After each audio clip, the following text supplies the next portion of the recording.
Hello everybody, welcome back to my channel. My name is Stephanie Bree. This is part 2 in my 4-part series of the 100 video games everybody should play in their lifetime. So we left off at number 76, so let's just jump in with number 75, continuing the Nintendo 64 theme from the last few entries. We are at number 75, Paper Mario. The original Paper Mario is very interesting for a lot of reasons. One, it's the first Paper Mario game, which was Nintendo's sort of attempt at doing a Mario-style RPG game after they parted ways with Squaresoft, who helped them make Super Mario RPG on the SNES. It's also interesting because it's the only 2D style Mario game on the Nintendo 64. So it sort of set the groundwork for what would become later 2D Mario games, like New Super Mario Brothers and stuff. As well as, the introduction of the series Paper Mario. Manny, get out of there. And the Mario and Luigi games on the... Manny, get out of there!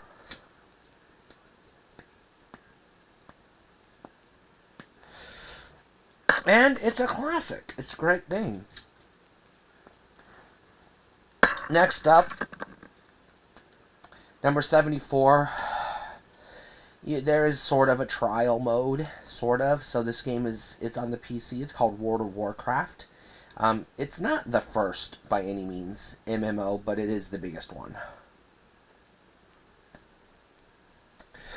And I think to truly appreciate all aspects of gaming and gaming culture, everybody should play World of Warcraft, at least through the, it's not really a trial, but they let you play for free up to level 20, which in Dungeons & Dragons, level 20 is where the game ends.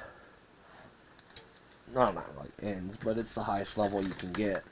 So, you can do quite a bit for free. Speaking of Blizzard computer games, number 73 is Diablo for the PC. This game really changed role-playing games, especially computer role-playing games in the 90s.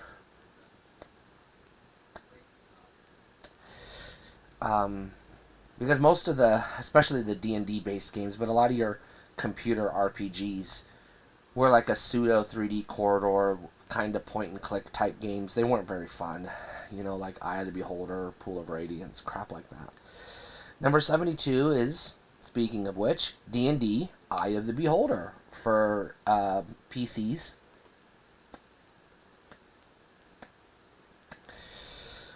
This one's good because it gives you a good representation of the,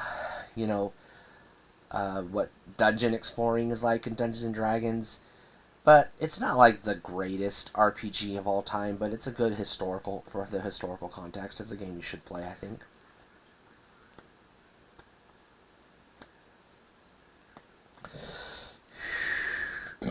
Number 71, Super Castlevania 4 for the Super Nintendo. A lot of people will argue this one is actually the better game than Symphony of the Night. I don't necessarily take that stance, but this one is a little more accessible, and it's still a damn good Castlevania game. And this one was the last one they did before Symphony of the Night changed the series into what we call Metroidvanias. Before that, they were pretty linear action platformers. Number 70, No Man's Sky. Now, I put down the PC version, but the console versions are just as good. No Man's Sky is basically the definitive space exploration video game. And I think everyone should play this game because it's hella fun. Number 69 is Horizon Zero Dawn for the PS4. This takes the Zelda-type game, mashes it with some sci-fi, and just perfects it.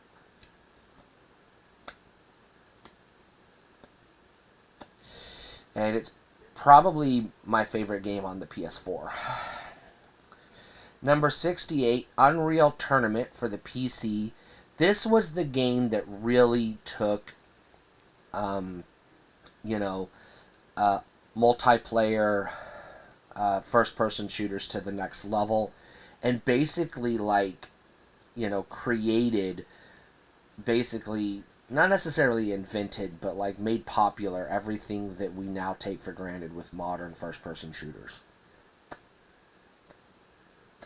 This was the game that really helped popularize online first-person shooters.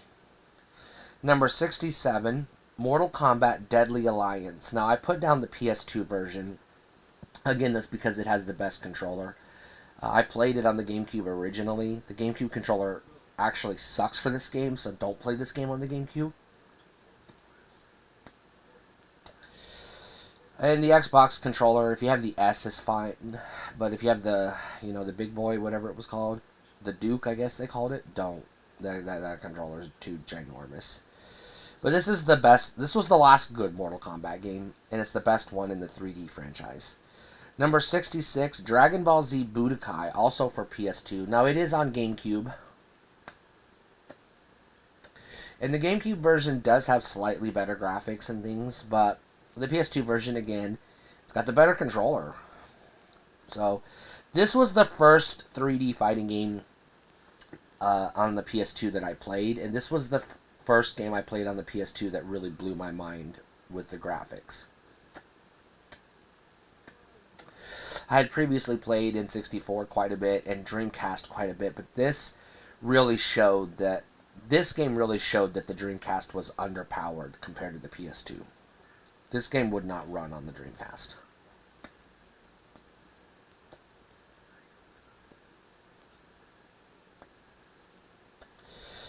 Next, we have Centipede for the arcade. And this is a good game because it helps introduce, like, you know, the, what would become, I guess, the shoot-'em-up type genre. You have it's like Space Invaders. It plays like Space Invaders. You have your character that scrolls left and right, and you have monsters coming from the sky, and you have to shoot them, but it's a faster paced game than Space Invaders. It takes it up a notch, and it gets us closer to the shoot-'em-up gameplay.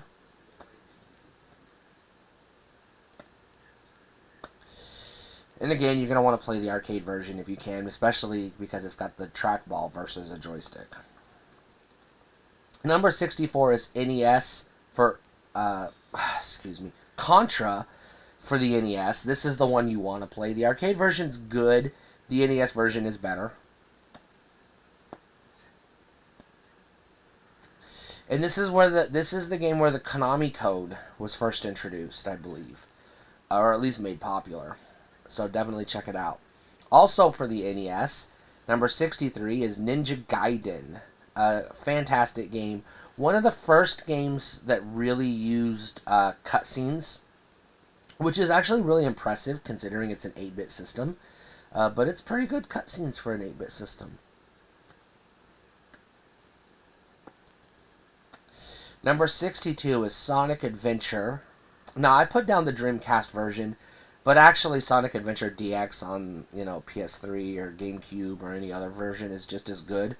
But if you can play it on an original Dreamcast, you should, because that'll give you the authentic experience. But it's not necessary. Next up, we have Star Wars Arcade.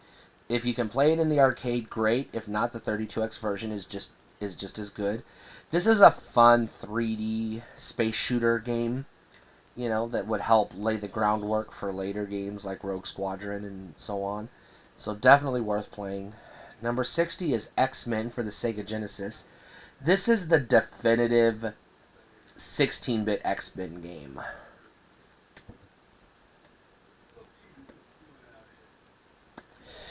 And it really captures the essence of the 90s era X-Men comics and the cartoon a little bit. Number 59. Some people think I should put this higher on the list, but it's you know, it's on the list because it belongs here. This is for the this is Minecraft. Now I wrote down PC, but I didn't specify Java or Bedrock. But the PC versions, both of them, are a lot better than any of the console versions. So definitely you should play Minecraft at least once in your life. Check it out. There's so much to do in Minecraft. Number 58 is Soul Calibur 2, but this one I did specify the GameCube version. Again, the controller is not great, but it works for this game because you really only need the one button anyways.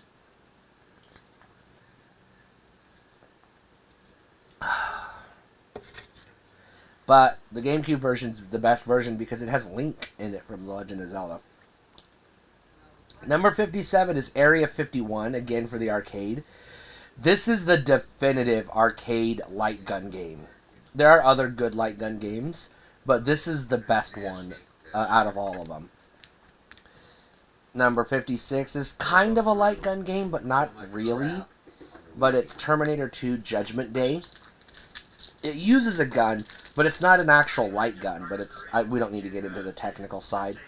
But it's just like the movie. It's a must-see movie. It's a must-play video game. Moving on. Number 55 is 1942.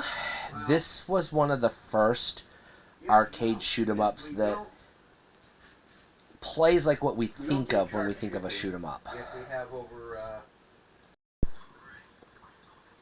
It's also a neat game because this is the one that has like layers. You can be up in the sky or you can go down lower on the kind of on the surface. It's a pretty good play mechanic. 54 is Resident Evil 2 for the PlayStation. I know, yeah, there's an N64 version. Don't waste your time. But there's also a GameCube version and some more modern versions, but you really should play it on the PS2 if you, or the PlayStation 1 if you can.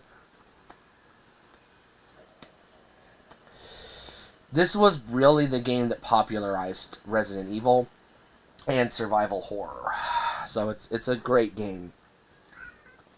Number 53, Metroid Prime. Now again, I specified the GameCube version, but there are other ways to play this game. But the GameCube version is the one you want. This is the game that took Metroid to the next gen.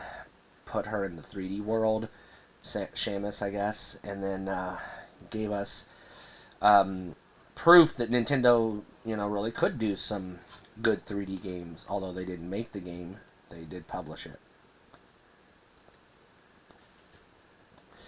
Number 52 is Sonic CD for the Sega CD. This is it was intended to be a port of Sonic 2, so it's sort of intended to be the definitive version of Sonic 2, but it ended up being its own game, but it's still like the definitive 2D Sonic game.